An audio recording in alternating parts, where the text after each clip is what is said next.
And that's Megadeth, and here they are. Yeah, you finally came, Dave and Dave. That's quick. Here we are. So I'm not allowed to sit forward here. I have to lean back. So we'll chat like this. I know. So what took you so long? Where were you? What have you been doing today? What took us so long? To do what? To get here today? To get here today? Well, the Border Patrol. Yeah, we had to stop and clean the bus out, if you know what I mean. Can I talk to you about this for a second? I've heard stories about the Megadeth tour. I don't know if it's true or not, but it's filtered down to me that apparently at gigs you park your bus right, you know, in the center of the parking lot where the gig is, and that you let your fans come on the bus after, but they have to sign a waiver saying they're over 18 years old. That was last time. That was last year. See, because we have this bus that has like all these brass and mirrors in it, so it's kind of like a big rolling adult love lounge, you know. So we got to make sure that you know, we have to check IDs at the door. We have our own bouncer on board and everything. Yeah, we used to make them sign paper. They used to sign paper plates. Now we've got forms and everything. We moved up in the world a little bit. Word does travel fast, huh? Yeah, it does. You know, it's funny because I've been interviewing lots of metal bands doing the Power Hour, bands like Faster Pussycat, and I haven't interviewed Guns N' Roses, but that sort of glam rock band. And when I see them live, they go, booze, babes! And that's basically what they sing about. You guys seem very different than that. How do you feel about the whole glam rock scene? To me, glam stands for gay LA music, so that about sums it all up, you know. Guns N' Roses, I think, are definitely the better band to come out of that whole, you know, that whole movement. But you know, I think our lyrics have a lot more to do than just sex, drugs, and rock and roll. And you know, everybody hears all these stories about that. That, you know, we do a lot more on tour than just like check IDs at the door of the bus kind of thing, you know. What else do you do on tour? Got to eat sometime. Yeah, we sleep even. No, I mean, you know, the whole reason we're on tour is to, you know, is to play music. So it's like, granted, the party scene is fun and everything, but enough is enough. And you know, you just have to do it in moderation. Otherwise, you thrash yourself, and you give these people a good show tonight, and tomorrow night you're gonna look like hell, and you're not gonna feel good, and you're not gonna play good. So you guys are special because listening to your interview we did to Laurie Brown about 6 months ago when you were here, listening to your album, reading interviews with you guys, you truly are thinkers. I mean, it's such a pleasure to be able to talk to someone like that. And you make a point of letting everyone know about it, too. You're not, it's like the smart kid at school that's really, that pretends and acts dumb. Disguised in long hair and a leather jacket. Yeah. Now, are there a lot of other bands like you that are as positive and as thinking as you, or are you a new breed? There's a lot of bands that like what we do. You know, I mean, they come up to us and they go, wow, we think what you're doing is great. I totally agree. But then for some reason, they don't have anything to do with what we do. You know what I mean? They won't mention any names, but a lot of people come up to us and, you know, they're basically singing songs about girls and getting drunk and doing drugs and stuff that we've all heard about for, you know, for years and years and years. There's just a lot more to the, I mean, Dave writes the majority of the lyrics and is basically the conceptual person for all of it, but with your sick mind, we won't go into that right now, will we? But I don't know. It's kind of like if you're going to put lyrics to music, instead of singing about all this stuff that we've all heard before, why not, you know, why not talk about something new? I mean, I think that our lyrics are a little bit more like a slap in the face reality and more worldly topics instead of, you know, party lyrics, so to speak. When you were talking to Laurie Brown last time, I was watching this interview and you were discussing how perhaps people will get ideas from you and perhaps look in a dictionary and look up what Megadeth means or get inspired in some way to further their own education. And I was wondering, in the 6 months that have passed, have you had any feedback from people who have indeed learned some things from you or actually clued into some of the ideas that you've been thinking about? Somebody, in fact, you got a letter from a girl that was like, she wrote this letter and was saying, oh my God, I'm contemplating suicide. I was ready to jump out my window or slash my wrist or something, and then I at the last minute put on Peace Cells and I looked at the lyrics and it changed my whole life and now I'm normal and I don't want to kill myself kind of stuff, you know. We've gotten a few letters like that. I mean, you know, it's not like we're out on a suicide prevention tour or anything like that, but I don't... Those letters are mostly from Japan, though.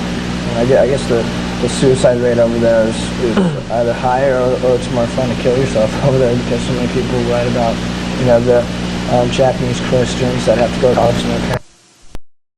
Remember to hey say Dave, huh? Did you do that on purpose, you guys? But see, they call me Junior. Well, actually, he's the one that started this whole thing, right? So just so that we could like keep the two of us apart. Oh, dead air. Dead air. No dead air. No, we promised there would be no dead air. No dead air. The Sex Pistols, you did a cover of Sex Pistols tune. Why'd you do that? Why not? Because we can. Because we can, so we did.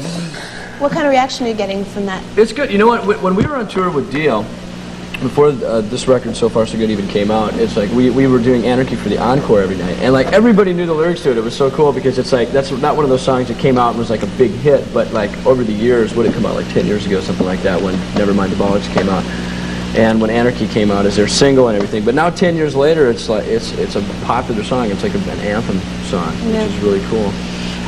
I don't know. I'll tell you something. I think you do a great version. How do you Megadeth it up? What do you think you're? How do we Megadeth it up? Yeah. What have you put into the song? What have you put into the song that you feel that makes it a Megadeth song? Us?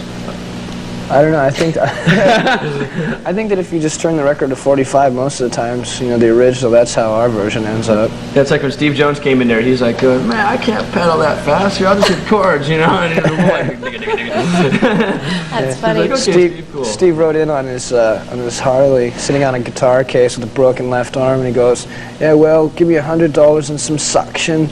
and we kind of look around and we go, "Well, we ain't giving you no suction. So here's a phone book." You know? They were called girl yourself. service in town, and they were all busy, so we gave them a hustler and $1,000 and like, shit, see you. All right, let's change the subject. You guys said you'd be good on the air, and look, you're being bad now. Yeah, we're not being bad. All right. Just telling the truth. The Sex Pistols business, you know, the thing that I think about is that I remember when I was a DJ, and that was like 8 years ago, and even then when people used to ask for the Sex Pistols, I used to say, God, they broke up. Don't you want to move on? So are you conjuring up images of the past? Is it a tip of the hat to the whole punk movement? Well, some things never die, you know, and I think that the Sex Pistols were definitely a leader in that whole movement. And it's when that record came out, it was so chock full of attitude. That was what the coolest thing. I mean, how could Johnny Rotten come on a record and sing this stuff? You know, it was so offensive, and it like turned heads, and that was the cool thing about it. It offended everybody's mom. You know? So. Sorry, Mom, but... I have to ask you something now. Have you met Johnny Rotten or John Lydon recently? No, never have, actually. Do you know In his fact, reaction? somebody took they played in New York, I believe, Public Image did, and our agent took a copy of the Anarchy single down there, and Johnny's going, "Oh, it's another bootleg," you know, and he's like, "Oh, no, it's Megadeth. See, check it out, it's Megadeth." He's like, "Oh, okay, you know, I guess I'll have to meet these guys," you know. But I heard he don't know. hates our version. He probably does hate our version, but you know. Let me tell you why I'm bringing this up. Because when I was in San Francisco, Public Image was opening up for In Excess, and I was warned by the record company to not even go and talk to him because he's a real creep. So I thought, well, what the heck, I might as well go and say hi. So we're backstage, it's dinner time, so everybody, the roadies, everybody's just hanging around in their jeans and t-shirts, you know, eating food, and there's Johnny Lydon walks in with his big suit on, his hat, he's got one piece of red hair hanging down there, and I go and I introduce myself, and he just goes, "I don't do interviews." I said, "I don't want to do an interview with you, I don't even have a camera." He goes, "I don't do interviews." I said, "I just want to introduce myself," and he sort of just says, "No," and walks away. I go, "Give me a break." And then I went, what does the Sex Pistols stand for? And all the things about working class-ish, you know, and all that stuff, and how they're so anarchistic. And then I see this guy, big fat guy in a suit with his white limousine waiting to take him away, which is exactly what he's against, the big San Francisco auditorium. And then I say, forget about it. Now what, you know... Well, see, that's like what we always say, limos are for funerals and weddings, you know, so it's like... That's why we came in a compact Yeah, we today. come in a compact. Finally. But you guys, you know, your philosophy of the band is very similar to what the Sex Pistols had about 10 years ago. And do you ever worry about maybe sinking in the mire, much like Johnny Lydon has done? Well, we're not, you know, first of all, we're not heroin addicts, so I don't think that's going to break our band up. And, you know, they had a lot of problems like that like really, you know, plus the Great Rock and Roll Swindle with their manager and problems like that business-wise, you know, forced them to break up, which was unfortunate. Plus, none of us have girlfriends named Nancy. Yeah. But in fact, we were going to do the Great Rock and Roll Swindle and try and have Steve come in and do his tracks, and then like have him leave, have Johnny come in and sing on it, you know, and then like cause a big stink. But figured that probably wouldn't work out too well. Actually, Steve is a real cool guy. I mean, he's living out in LA now, and I'd go out quite a bit when I'm in LA, so I'd see him around at concerts and like give him cigarettes and buy him seltzer water and stuff like that, you know. And so what a guy! What a good guy! You're a great guy. But so anyway, you know, I got to know him pretty good, and that's why I asked him. You know, I said, "Tonight's Monday, Wednesday, we're down in the studio. Come down and play guitar." And he's like, "Yeah, it's a pop song. I hate that song." You know, and I'm like, "Come on, just check it out." You know, It's a pop song. that's what he kept saying. It's a pop song. You know, it's a pop song. I don't want to play that song again. You know, But we got him down there. See what happened when he broke his arm? Apparently, some drunk bimbos were driving around in a Cadillac up in Laurel Canyon, and they like ran into him. When he's like, because he's good like some Harleys and a Triumph or something like that. He rides around L.A. all the time. So he's like riding around up in the canyon at night, and these girls like run into him and knock him off his bike. So he broke his arm. So he's in there like trying to like finger chords and stuff with a broken arm. Wow. It was a classic. That must be sort of cool, though, because Sex Pistols are classic, and now you have them on. You must have been listening to Sex Pistols 10 years ago in your bedrooms and knocking your heads then. Definitely. They're fabulous disasters. Fabulous disasters waiting to happen. I know, I was bummed when Sid died. Who? What? When Sid died. Who? See, yeah, you guys really know about the Sex Pistols. Sid Vicious, you know? Well, I know about Split Ends. Let's talk about this. We're going to be giving these away now.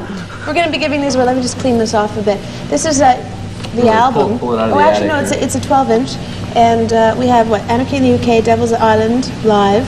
And it's laser etched. Megadeth laser etched. Very wanna, cool. like, move it around. Can you see it on there, you guys? Yeah. All right. And we have 5 of these to give away. And this is the question that you must answer in order to win one of these. Go for it, Dave and Dave. What's our mascot's name? The guy etched right there on the disc. Who is that? If you know that answer... It's 2 words. Oh, don't give it away. Or even if you don't know the answer, address all your letters and answers to Megadeth, care of the Pepsi Power Hour. Much Music, 299 Queen Street West, Toronto, Ontario, M5V 2Z5. Okay? Said that a few times. Huh? Oh, yes. We got lots of contests happening. As a matter of fact, you guys stick around. We'll be announcing the winner of the KISS contest right after this. I want to thank you guys for dropping by. It's absolutely a pleasure. It's great. What are we going to play? A couple of Sex Pistols tunes, one by Megadeth, one by the band themselves, right here on Much Music. Yay.